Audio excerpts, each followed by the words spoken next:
Shalom, bienvenue dans notre émission Ensemble, parlons-en. Je suis votre sœur Angèle Miesi.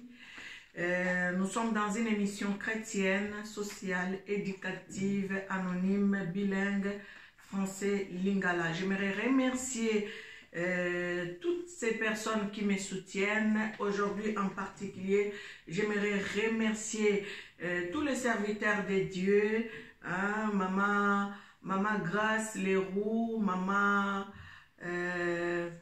Esther Grace Leroux aux États-Unis. Maman, j'ai été vraiment ravie de voir votre commentaire dans l'émission précédente. Vraiment que l'Éternel et Dieu te bénisse abondamment. Je suis vraiment très flattée.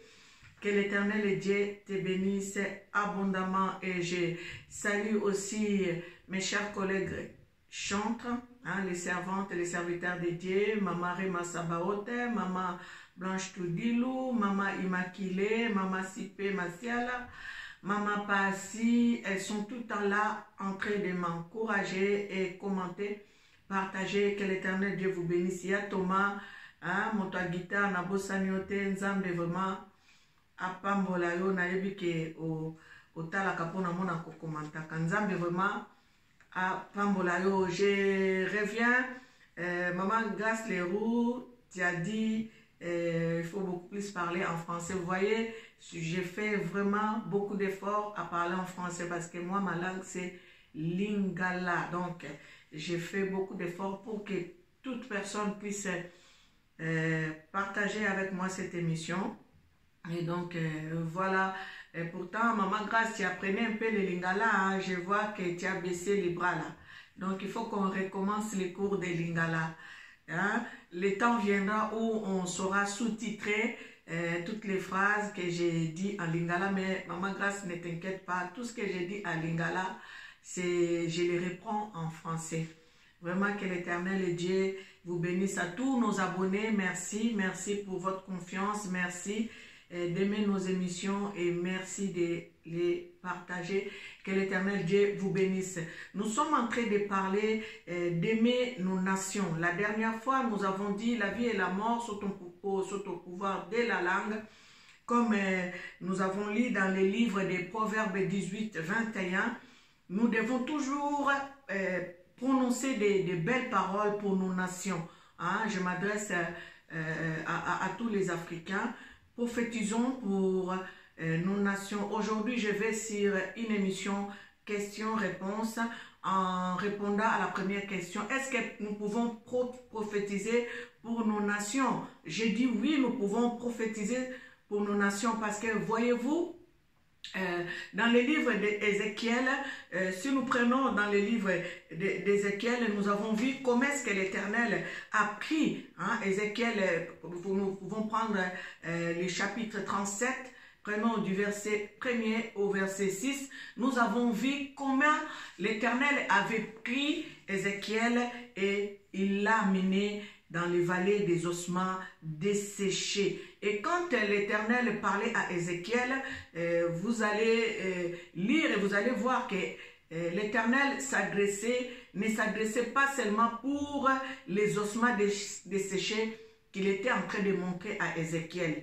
Ézéchiel aussi faisait partie en fait de ces ossements desséchés, pourtant Ézéchiel était vivant. Donc nous sommes des Ézéchiel d'aujourd'hui. Nous devons prophétiser pour nos nations. Parce que quand l'Éternel lui avait demandé la question, est-ce que tu crois que ces ossements vont vivre?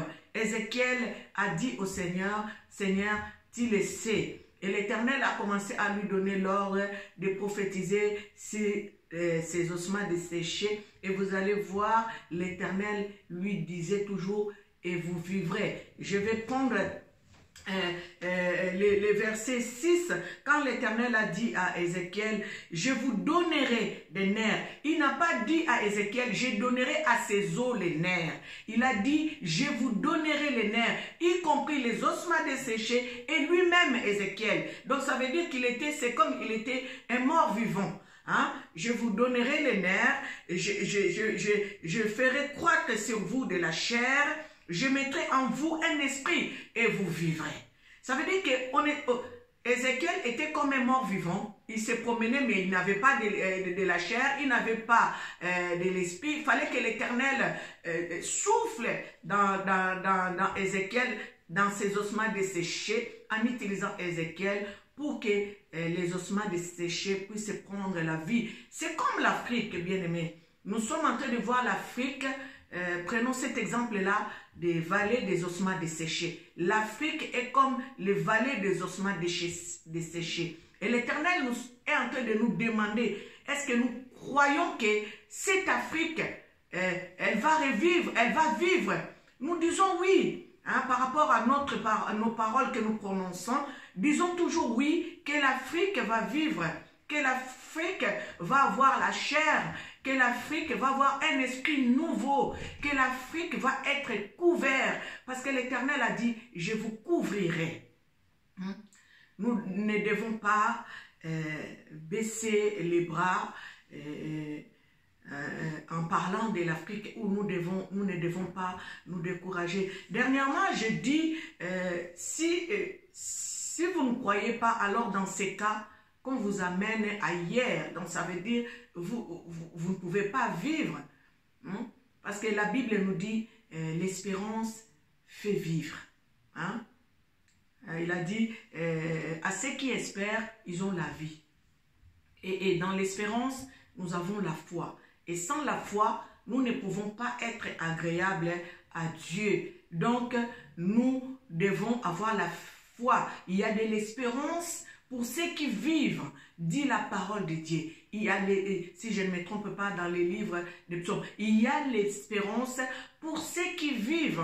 Donc nous devons avoir cette espérance-là. Nous qui vivons, nous devons avoir l'espoir que l'Afrique va vivre, que l'Afrique va se relever, que l'Afrique aura de la chair, aura des nerfs et aura l'esprit. Cet esprit dont le Seigneur nous parle, c'est l'esprit supérieur, l'esprit de réussite, l'esprit de perfection. C'est cet esprit dont le Seigneur nous parle ici, parce que l'Éternel, quand il fait des choses, il les fait à merveille. Et quand je dis que les Congolais n'aiment pas les Congo, ou soit l'Africain n'aime pas l'Afrique.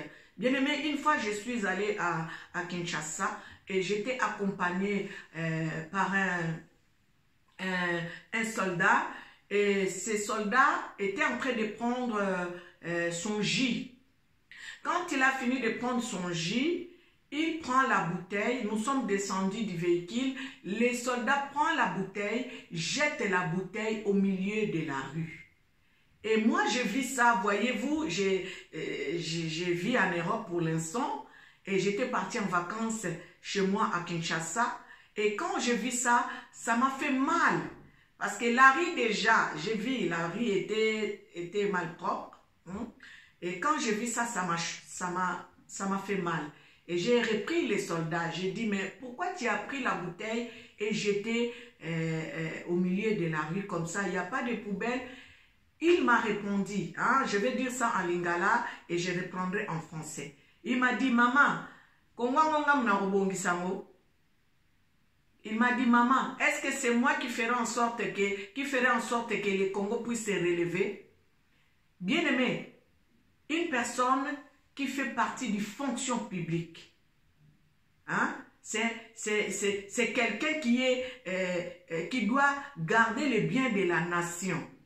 Mais elle-même, la personne, prend la bouteille, jette dans la rue. Et si une autre personne devant ces soldats jette la bouteille dans la rue, vous croyez qu'il y aura de l'ordre? Non, il y aura le désordre. Donc voilà, j'ai dit, l'homme noir n'aime pas son continent. L'homme noir n'aime pas l'Afrique. Mais ici, nous respectons, n'est-ce pas? Nous respectons. Hein, nous sommes à l'Occident ici, nous respectons. Quand tu prends ton jus, franchement, tu ne vas pas prendre le jus et jeter au milieu de la rue. Tu vas chercher une poubelle. Même si tu ne trouves pas la poubelle, tu vas garder ta bouteille jusqu'à la maison et tu mettras dans une poubelle. Et pourquoi nous ne le faisons pas sur notre terre, hein, qui est l'Afrique?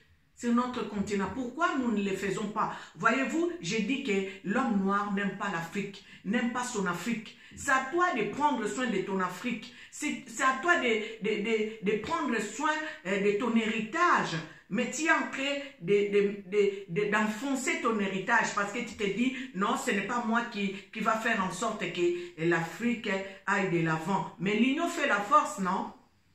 Quand toi tu dis non, je ne peux pas jeter un papier dans la rue, je ne peux pas jeter un déchet dans la rue. Si tout le monde fait pareil, nous allons vivre une Afrique propre. Mais tellement l'Africain n'aime pas son continent, n'aime pas son pays, et il fait des choses comme ça, personne ne peut lui répondre. Hein? Donc nous devons faire cet effort-là. Je vais prendre encore un exemple. Quand je dis, excusez-moi, quand je dis que l'Africain n'aime pas son continent, bien aimé, c'est vrai. Quand je vois les députés avec un peuple qui est démuni, un peuple qui vit en dessous de 5 $ par mois, et un député à l'Assemblée nationale est en train de se battre pour qu'il puisse avoir 2000 $ en plus de son salaire. Lui qui gagne déjà 4000 $ et il veut encore qu'on lui rajoute 2000 $ sur son salaire, tandis qu'un professeur de lycée ou de collège ne prend que 150 ou 250 $ de son salaire. Entre un député et un professeur de lycée, qui peut gagner mieux? Moi, je trouve que c'est un professeur de lycée parce que le professeur de lycée est en train de construire l'avenir de demain en transmettant son intelligence à la génération à venir. Le député est là pour défendre la cause du peuple à l'Assemblée nationale, mais le député oublie le peuple, il est en train de réclamer de gagner plus de salaire par rapport à son peuple. Voyez-vous, c'est ça, c'est là que je suis en train de dire que l'Africain n'aime pas son continent. Et comment est-ce que vous voulez qu'on puisse aller de l'avant? Donc ça, c'est de l'égoïsme en fait. Hein? Quelqu'un qui est en train de travailler ne travaille pas pour son peuple, mais travaille pour soi. Ça veut dire travaille pour lui-même. Moi, il faut que je gagne plus et les autres ne peuvent pas gagner plus.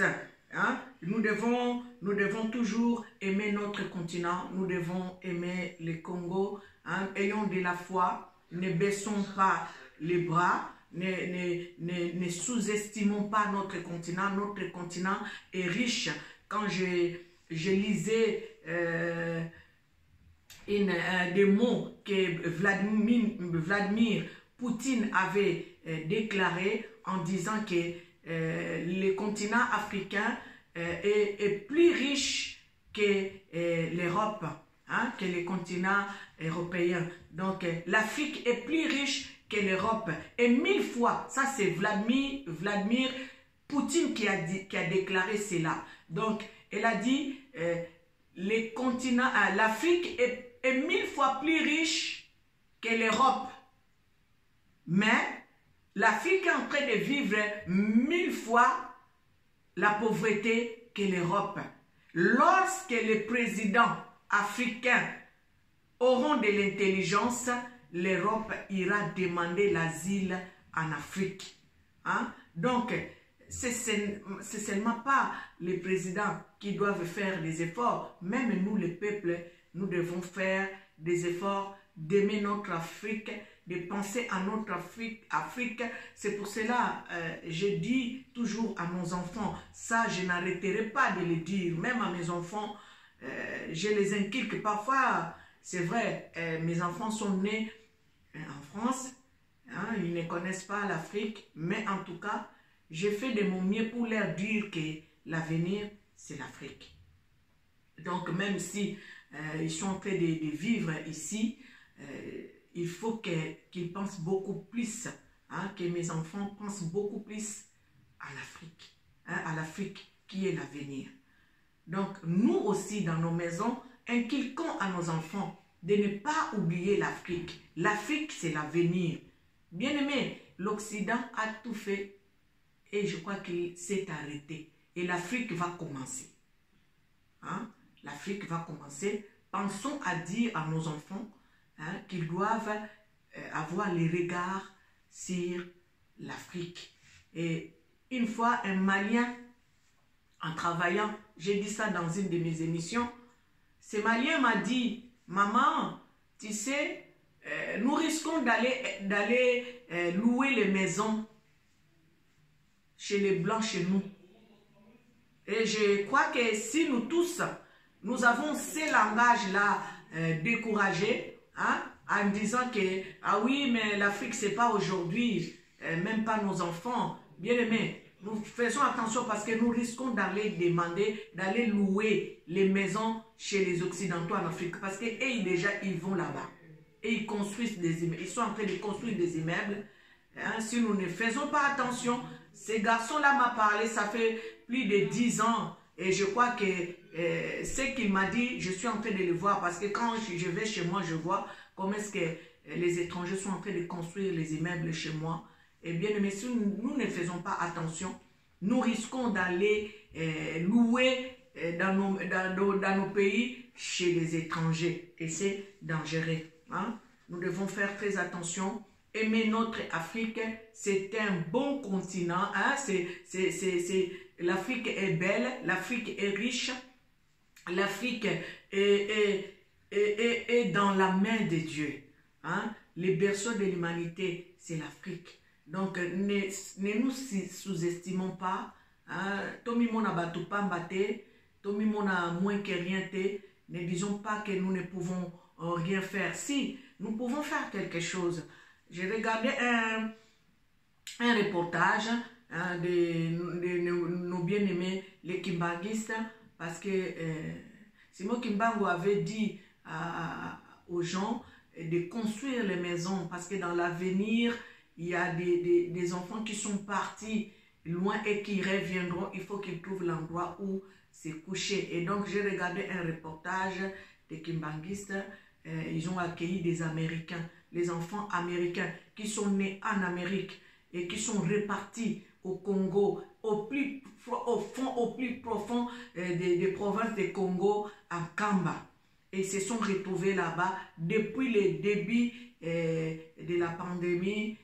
Donc, ils se sont retrouvés là-bas et ils veulent plus repartir en Amérique, ils veulent rester en Afrique. Et ce qui leur fait défaut, tout simplement, c'est la langue. Parce que c'est des gens qui ont 50 ans, 60 ans, 40 ans, qui ne connaissent pas l'Afrique et qui sont nés en Amérique et ils ne connaissent pas la langue.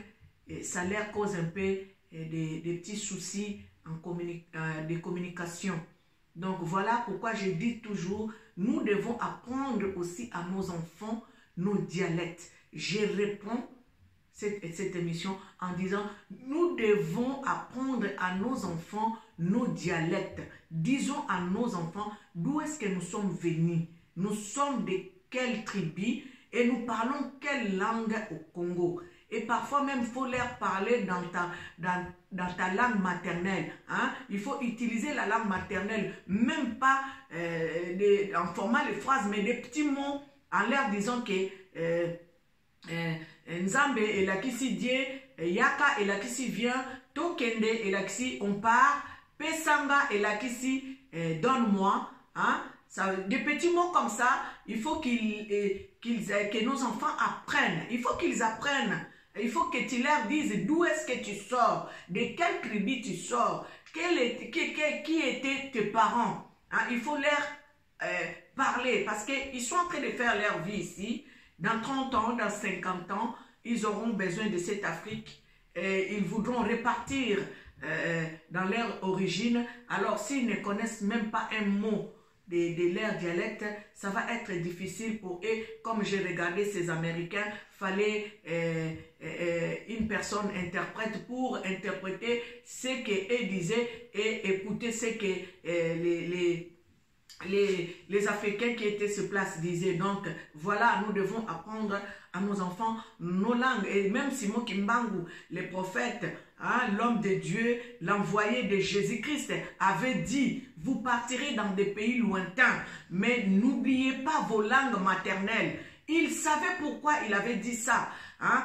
Simon Kimbangu disait, n'oubliez pas vos langues maternelles. Apprenez à vos enfants vos langues maternelles. Vos enfants iront apprendre leur langue là-bas et ils reviendront en Afrique pour rebâtir l'Afrique, hein, pour construire l'Afrique. Donc, voilà, nous ne devons pas oublier ça. Mais l'homme noir oublie. L'homme noir, comme j'ai dit dernièrement dans l'émission précédente, j'ai dit, l'homme noir ne considère pas l'autre. L'homme noir n'accepte pas l'autre.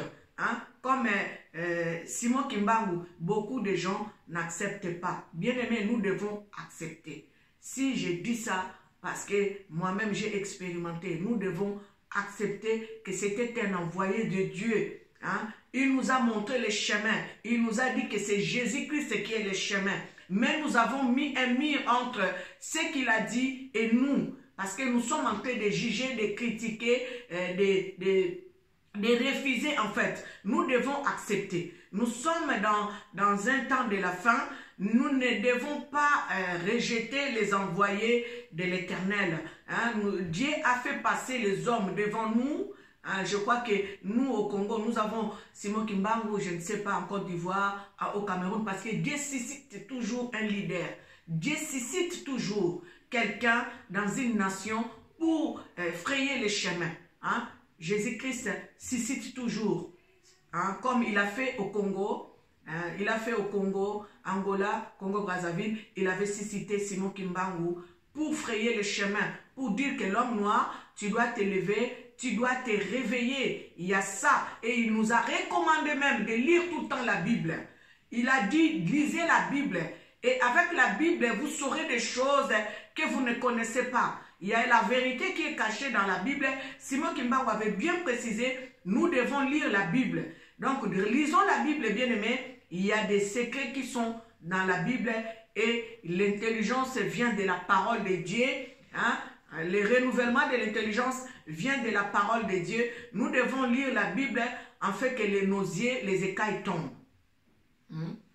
Les écailles doivent tomber sur nos vies. Hein? Dans nos vies, les écailles doivent tomber. Donc nous devons accepter. Hein? Nous devons avoir le respect pour les gens que l'Éternel Dieu a utilisés pour la libération de l'homme noir. Et personne n'en parle. Aujourd'hui, en finissant mon émission, j'aimerais quand même souligner cela. Hein? Simon Kimbangu a combattu.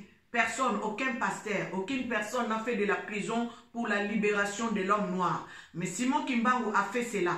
Il a fait 30 ans de prison en oubliant sa femme et ses enfants, hein, pour chercher la libération de l'homme noir. Nous ne devons pas oublier cela, nous devons souligner cela. Et nous devons même en parler, même dans nos églises. C'était un homme de Dieu, personne n'en parle. Nous devons en parler et nous devons accepter. Si vous voulez vraiment que le Congo ait la maturité spirituelle, nous devons accepter que cet homme a été envoyé par Dieu pour que le peuple noir soit libéré. Hein? Nous ne devons pas oublier cela.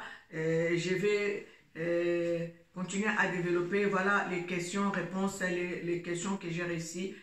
C'est là l'égoïsme, pourquoi, l'espérance, pourquoi prophétiser sur nos pays. Oui, nous devons prophétiser pour nos nations parce que Ézéchiel, Dieu l'avait utilisé pour prophétiser pour les ossements desséchés. Les ossements desséchés là, ce n'est pas tout simplement ce que toi tu attends, hein, les enfants, la richesse, je ne sais pas quoi. Les ossements desséchés, aujourd'hui j'aimerais te dire et te mettre ça dans la tête que c'est toute l'Afrique. Hein? Les ossements desséchés là, c'est toute l'Afrique. Donc prophétise sur l'Afrique. Tu es capable de prophétiser pour ta nation. Dis que la Côte d'Ivoire va aller de l'avant. L'Angola va aller de l'avant. Le Cameroun va aller de l'avant. Le Sénégal va aller de l'avant. Le Congo-Brazzaville va aller de l'avant. Le Congo-Kinshasa va se relever.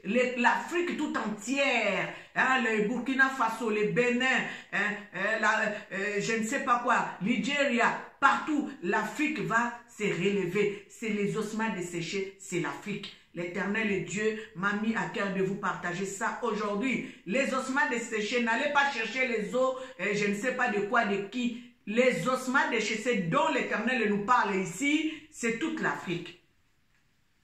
Et donc, Tu es Ézéchiel d'aujourd'hui, toi qui me suis.